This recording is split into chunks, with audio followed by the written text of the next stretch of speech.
Assalamualaikum warahmatullahi wabarakatuh. Hai semuanya, salam sejahtera bagi kita semua. Semoga kita semua selalu dalam lindungan Allah Subhanahu wa taala dan senantiasa mendapatkan berkahannya. Di sini kami kelompok 9 dari kelas manajemen B 2020 UIN Alauddin Makassar akan membawakan materi mengenai inflasi, pengangguran, dan kebijakan pemerintah. Tapi sebelum ke videonya, mari like, comment, and subscribe. Selamat menyaksikan.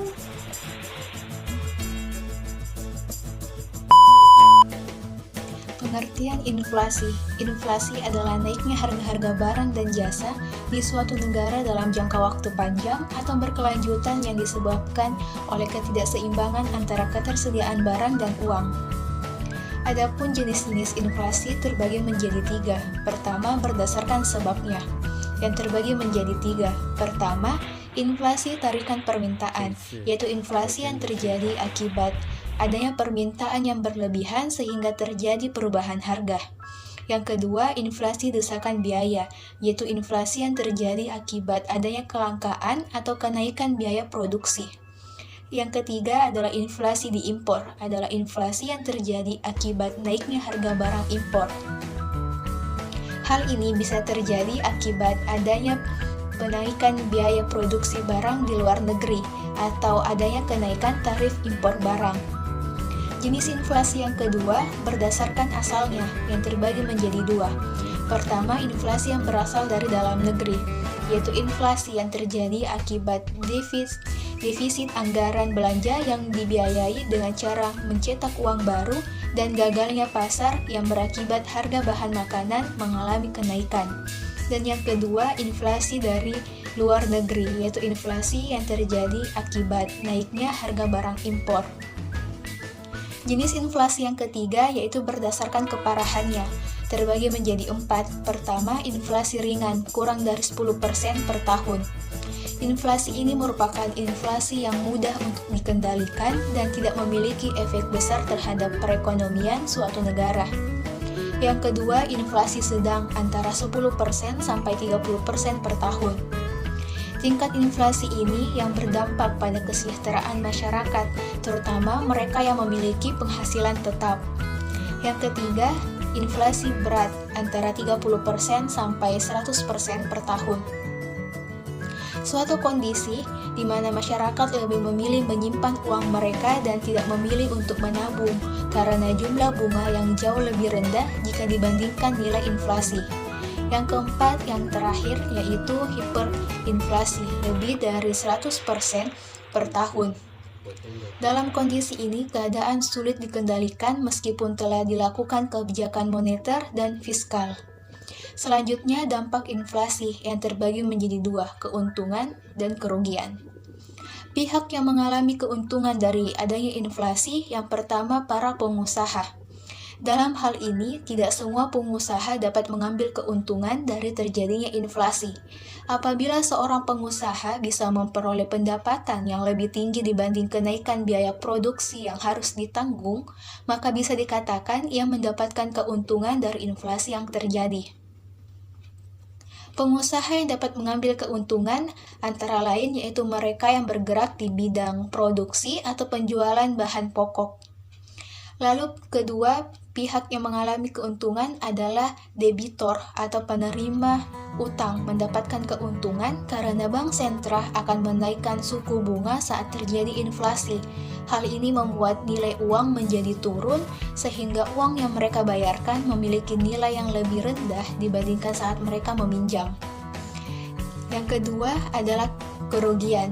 Pihak yang mengalami kerugian akibat adanya inflasi yang pertama adalah kreditur atau pihak yang meminjamkan uang, karena nilai uang yang dikembalikan lebih rendah jika dibandingkan pada saat peminjaman.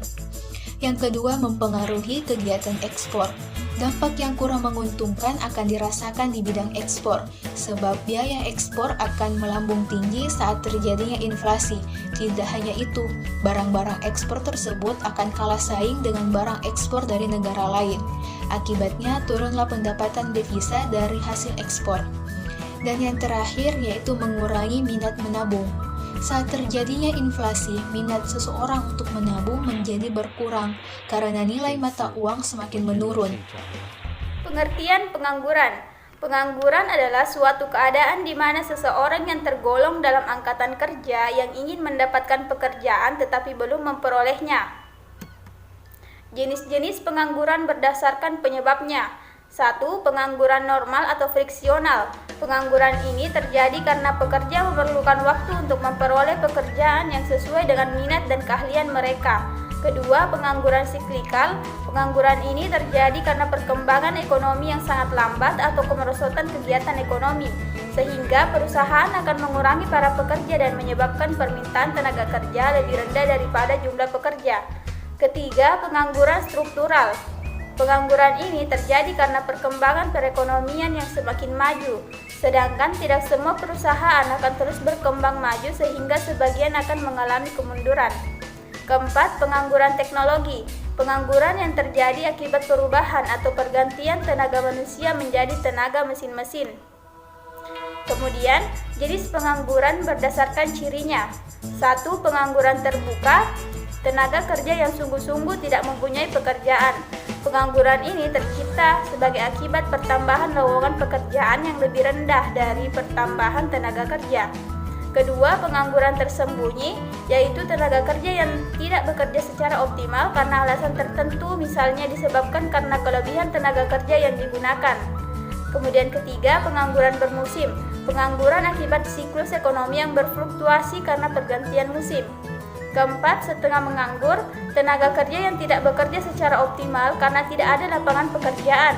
Biasanya tenaga kerja setengah menganggur ini merupakan tenaga kerja yang bekerja kurang dari 35 jam selama seminggu. Dampak pengangguran. 1. Menurunkan daya beli masyarakat. 2. Meningkatnya tindakan kriminal. 3. Menurunkan tingkat keterampilan. 4. Menurunkan penerimaan negara. Kebijakan pemerintah. Bagian A, kebijakan fiskal, ialah langkah pemerintah membuat perubahan dalam bidang perpajakan dan juga pengeluaran pemerintah dengan maksud untuk memengaruhi pengeluaran agregat dalam perekonomian. Melalui kebijakan fiskal, masalah pengangguran dan inflasi bisa diatasi. Bagian B, kebijakan moneter, ialah kebijakan pemerintah melalui bank sentral untuk memengaruhi penawaran uang dalam perekonomian atau mengubah suku bunga dengan maksud untuk mengurangi pengeluaran agregat. Bagian C, kebijakan segi penawaran, yaitu langkah pemerintah untuk meningkatkan efisiensi kegiatan perusahaan-perusahaan serta tenaga kerja sehingga produksi nasional dapat ditingkatkan, biaya produksi dikurangkan dan teknologi lebih berkembang. Bagian kesimpulan, dalam perekonomian tertutup dan dalam jangka pendek, pengangguran dan inflasi merupakan masalah ekonomi yang perlu dihadapi dan diatasi. Dalam sistem pasar bebas, kedua masalah ini tidak dapat dengan sendirinya diatasi. Kebijakan pemerintah perlu dijalankan apabila salah satu kedua masalah tersebut timbul. Sesuai dengan keperluan ini, dalam analisis makroekonomi perlu diperhatikan dengan lebih baik mengenai kedua masalah tersebut dan bentuk-bentuk kebijakan pemerintah yang dapat digunakan untuk mengatasi kedua masalah tersebut. Nah, sekian presentasi dari kelompok kami mengenai inflasi, pengangguran, dan kebijakan pemerintah. Bagaimana nih menurut kalian? Komen di bawah ya. Terima kasih telah menyaksikan. Wassalamualaikum warahmatullahi wabarakatuh.